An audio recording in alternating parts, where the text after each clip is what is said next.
Going back to American government, which is where we're going next, I'm going to go quick because I'm not going to re-describe a lot of it. I've talked about the domestic nations of tribal governments.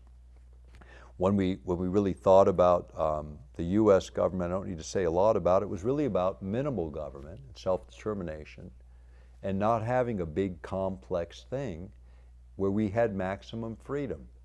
And I've talked a lot about it because we're going to talk about the three branches when we get to the judicial. We're going to go quick through that because everybody knows most of it. I'm going to talk the dysfunction because I'm not going to talk about what you already know. But by the people, of the people, for the people, I think we can safely say it's not that way anymore. It's more about corporations. Legislation is not written generally by legislators, although there are a few that are competent in that area. Most of it's brought in. It's canned. A lobbyist shows up, the law is written. Here, Mr. Legislator, this is what I want you to sponsor and pass. They look it over, there's not usually much changes, it rolls into the system. You, Mr. Citizen or Mrs. Citizen, show up and they go, have a nice day, let's get a photograph, snap, snap, pat, pat, go your way. You want to have lunch with the congressman? Oh, that isn't going to happen, but I can tell you how to speed it up. Write out a $5,000 campaign contribution, then ask for lunch. I guarantee you'll get a lunch somewhere in his calendar. Now, what is that? Is that a bribe or is that a contribution? Now, let's think about words again. Remember that apple? Apple pie, apple tree, apple. What do they mean? What do words mean? Okay, this is one I want to give you. Contribution equals bribe, because here's why. A bribe gets you access to the politician. It gets you influence on the politician, and it gets you an outcome from the politician. What does a contribution get you? The same three things. Nothing different, nothing new added. But you feel better about it because you got a set of regulations and you have a committee overseeing it, and after all, it's only a contribution. See, what a word does in effect is what it is in effect. You know, you could call a person a cat, but it doesn't make them a cat. They're still a person. So here we are again, giving bribery a new name so we all feel good about it in the West. How does it play out in Alaska? Somebody shows up and they're here to give us information about candidates, so they spend $5 million informing us about someone they don't like. But they don't live here. And it's not their congressman or their U.S. senator. But they want every Alaskan to know why they don't like them so we can decide how come we shouldn't like them too. What? This is how it plays, ladies and gentlemen. It's about money and influence and power, and we give it nice names, but it's about effect. Do you feel free? No. Do you feel liberal and liberated in your life? No. And do you feel happy? Not most of the time, I would bet, in most cases. What we had before, when we left Europe, we had kings and sovereigns that kept us poor, and we were serfs, mostly, slaves, in a different form, but nonetheless, we didn't own anything. We couldn't own land. That's why land was so important when we showed up here, and that the government owning all of it wasn't the idea we had in mind when we all showed up here and started taking little bits of land and doing something with it. It wasn't for the king or the new kings. It was for us. The religious orders kept you dumb. See, they kept you away from the consciousness of who you are. Really, they did. And if you didn't agree, they just burned you alive in the name of love, right? Or they did something else more horrible to you. And they did all that in the name of God too. I'm sorry. I'm not interested in that one. Not that God anyway, that does that through their human beings. Nope, I don't think so. This government was formed to do something different. Why did Thomas Jefferson never name his own religion but want to make sure all of us had freedom there? Because he wasn't going to shove anything down your throat or up any other orifices. He wanted you to decide your own destiny. He wanted you to have a sense of who you were as an individual, because you were the sovereign. The individual sovereign soul, not a king. Nothing's changed. The words have a bit, how we explain things a bit. A lot of people now can't even read Jefferson's words because they're too complex, and our average citizen doesn't have the vocabulary. That's a sad day in American history. Why do we have representative government? Why do we elect certain people? It's because they take on all the information so we can keep working, take care of our families, and run our farms and our businesses and do the things we do. And we're supposed to trust them to do it right. And they've violated our trust in every possible way. A lot of it incrementally, slowly, bite by bite, bit by bit, but it's time to reclaim it. The executive, look at that mess, look at the last two candidates. I've said enough about them. The parties aren't breaking the ties, but listen about ties. When the oil pipeline that happened in Alaska, it was a tie in the U.S. Senate, a tie vote. I was there as a kid. And you know who broke that tie?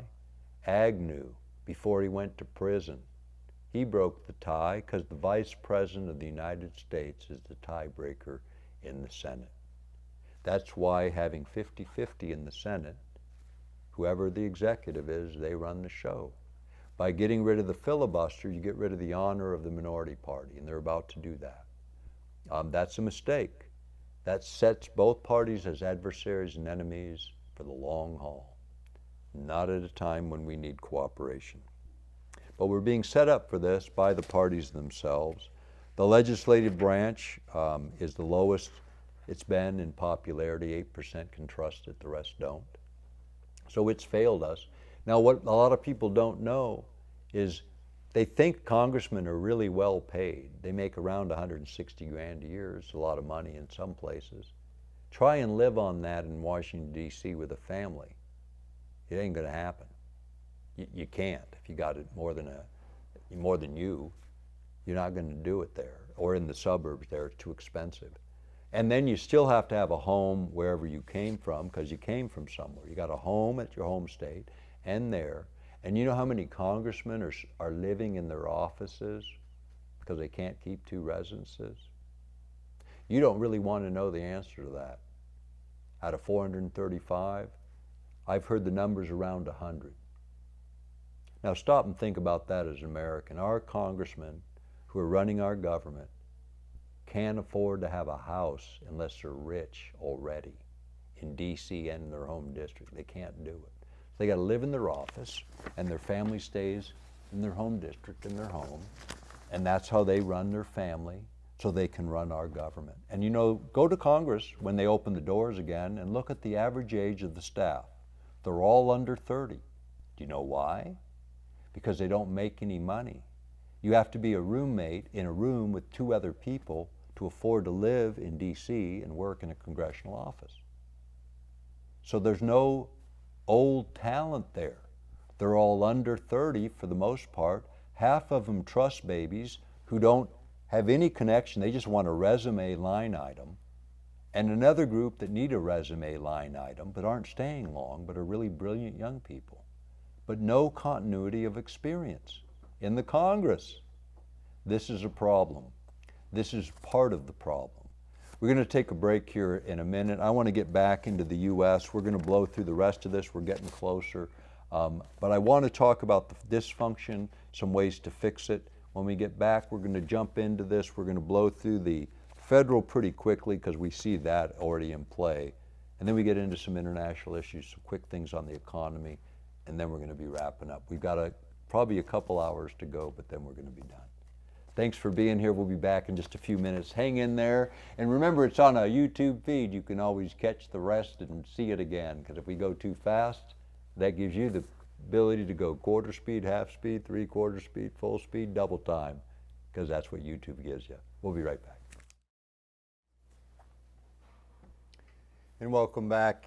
We're going to get through this American government bit pretty quickly. I just really want to focus on a bit of the dysfunction. I'd mentioned some of the things going on in the legislative branch, and where I left off was talking about the lack of the experienced staff. Now I want to make one slight correction there in terms of clarity. There's always someone on the new congressman or senator staff from somewhere else, the experienced one, to help out. Now, most of the systems that are set up are called closed loops. Nothing ever really makes it to the congressman.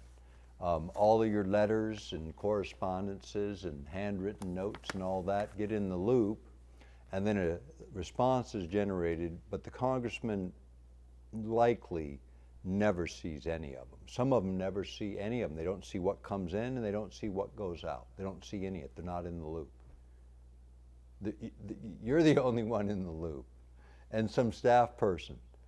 And then the people that get in to see the congressman are lobbyists, and that's by the gatekeepers at the door, or their friends where they have other numbers and ways to reach people. But the access is highly controlled. You really don't have the influence you think you do with most of them. And that's a sad miscarriage of the legislature, because if you can't access them and they're not representing you well, then what are you going to do? And the parties pick a lot of these people not because they know anything, but they'll do what they're told, and they know just enough to look good on a camera and get elected. They just make a good pitch guy who can read a good script and can follow his instructions. Now, there are real leaders too. They're out there. They're just rare, but they're out there. But the lack of good representation and being able to see good leadership in action, they don't have very many good teachers. So they end up being in the minority. Hopefully they stay and they get things done, but a lot of them leave because they can't get anything done because it's deadlocked, gridlocked. Now they're abandoning old systems because they've created such a state of lack of cooperation that they can't even talk to each other. This is wrong. This is not American justice as it was planned out in terms of how we run our legislature. But going back on to dysfunction, that's enough about the Congress. I've talked enough about the executive. Let's talk about the unjust system of the justice system. Because the one thing we all know about the justice system is you better have a lot of money if you want to play there. And I really mean that. In fact, the last time I got called to jury duty, the judge and I decided we didn't see it the same way. And you know, they always do the pre-jury pool thing. And the judge, in Alaska at least, they do this. They ask you as part of the question deal is there anybody here that would not be willing to follow one of my orders? Now, I thought about that, and I had to raise my hand, you know, because I thought, well, what order is he going to give? Is he just asking me for a blank check? You know, and I kind of felt like I did with that Catholic priest trying to talk to me about faith. Maybe this guy didn't know what he was really asking me, and I just need a little clarification, you know, and maybe it's me just not understanding. But here's what happens when you raise your hand at a time like that, and there's a big pool of jurors. They don't want you to pollute the jury pool with your ideas, so they shuffle you out into the hallway with the judge and a representative of each side of the case, the lawyers involved. So you got the little prosecutor and the defense attorney, because we were doing a criminal case. It was a murder case, as a matter of fact, so it was going to be one of these serious things. So we're in the hallway with the judge, and the judge says, he was very mad. He had a pretty red face, and he was standing there in that black dress talking to me, and I thought that was kind of odd, you know. But anyway, I entertained him with the answers that he was hopefully looking for. When he asked me, he said, "Why won't you follow my orders?" And I said, no, I didn't say that, Your Honor. I'll follow any just order that you give. And he goes, "What do you mean by that?" I said, "Just what I said, Your Honor. I'll follow any just order that you give, and I'm sure you're a just judge." And he asked me a third time, getting a little redder in the face, and I answered it the same way again, watching behind him over his shoulder the defense and the prosecuting attorney, getting a bit of humor out of the whole thing, pissing that judge off, because I wasn't going to be probably sitting before him, hopefully ever. But in that conversation with the judge, he asked me the one fatal question that kind of, I think, killed it for me being on that jury. He asked me, "Is there anything else, Mr. Begich?" And I said, "Well, as a matter of fact, now that you ask, Your Honor, there is." I said, looking at the situation here, and no disrespect for the attorneys involved, but I see a guy being charged with murder, having a public defender. And then I see the prosecutor on the other side, and he's got kind of unlimited resources because he works for the government. The defense attorney is, on the other hand, no offense to you, sir, I'm sure you can do a fine job, but you know, somehow it's a little different for the job he's going to get, because I believe that the man on that defense table with that lawyer, he doesn't have a very thick wallet. And I think American justice today, Your Honor, has a direct proportional relationship to the thickness of your wallet, and that man's wallet is too thin. So if I'm sitting on this jury, I'm going to be waiting heavily in the defendant's corner, because I know he's already outgunned by fighting the state. He only has a public defender, and I know how taxed they are and overworked they are, so no offense, but I got to give the man a little extra weight in the presumption of innocence if I'm going to be on your jury. But I'm sure every just order you give, I'm going to follow. And he was very angry. We went back in the courtroom, and he made me sit there for another half hour until he finally told me to get lost. But the point is, what happened in the South when juries were called in cases in the early 60s and judges were given orders? Sometimes judges might not give just orders, and if all I'm going to do is follow a judge's orders, they don't need me for a juror, because I thought I was going to be there to judge the fairness of the law as applied to the evidence in the case in front of me. And that's what a jury does, not follow orders. They decide if law is just. That's what they do. So the justice system isn't just because you have to be rich to get in, and you don't need to socialize medicine, you need to socialize lawyers. You need to put them all on the payroll to represent everyone equally. And I told you how to decongest the courtrooms earlier when we deal with divorces. Don't have them anymore. Negotiate them up front before you get married. If you miss that section, you got to go back and find it. It's in an early part of this broadcast. But the idea was simple. You know, how do you decongest courts? What can we do differently? How can you simplify things? These are all questions that we're entitled to, because the one thing every American's entitled to is justice. Now, in the law, we have laws against copyright infringement. People violate copyrights all the time, yet we scream at China for violating our intellectual property rights. This government does nothing unless you're Bill Gates and a big corporation. They do nothing to protect your intellectual property rights. 1.5 million of my books were given away electronically. When I went to the government, they said, go sue somebody. I'm not doing that. I don't have time for that. I just quit writing books. That's what I did. I dumped 10 books worth of research in the dump. It wasn't economic to write them and spend 2 years doing that to have them just gone. So I couldn't do it. My government says, oh, sorry. Yeah, it's criminal, but we're not going to do anything about it. Yeah, it's criminal, but too bad. You see all the little statement, the FBI will beat you up for stealing videos. You know, it shows it on the first of all those videos you watch. No, they won't. Not unless you're the big guy. Then they will. No, there's no justice unless you're rich. Don't think there is. Don't fool yourself into that. But we should have justice, which means we need a simpler system that's accessible to everyone, whether it's civil or criminal law. And if this government is going to make criminal laws and put them on the books, then they need to enforce them. Otherwise, take them off the books and let's just let it go and just say we're not going to do it. But then don't beat up China and say they don't protect. You don't protect my intellectual property, U.S. government. China steals it too. You just let everybody steal it. Even when you have jurisdiction right here, you don't enforce the law, you just beat up the other guy for not enforcing it too. Hypocrisy throughout. That's what everyone's sick of in this country, for sure. All the way through. That's why we don't have trust in our institutions. We need to extend whistleblowing. We need to extend the Freedom of Information Act to all government contractors taking federal money. They need to be subject to the same inquiry, the level of inquiry of transparency that deserves in the 21st century.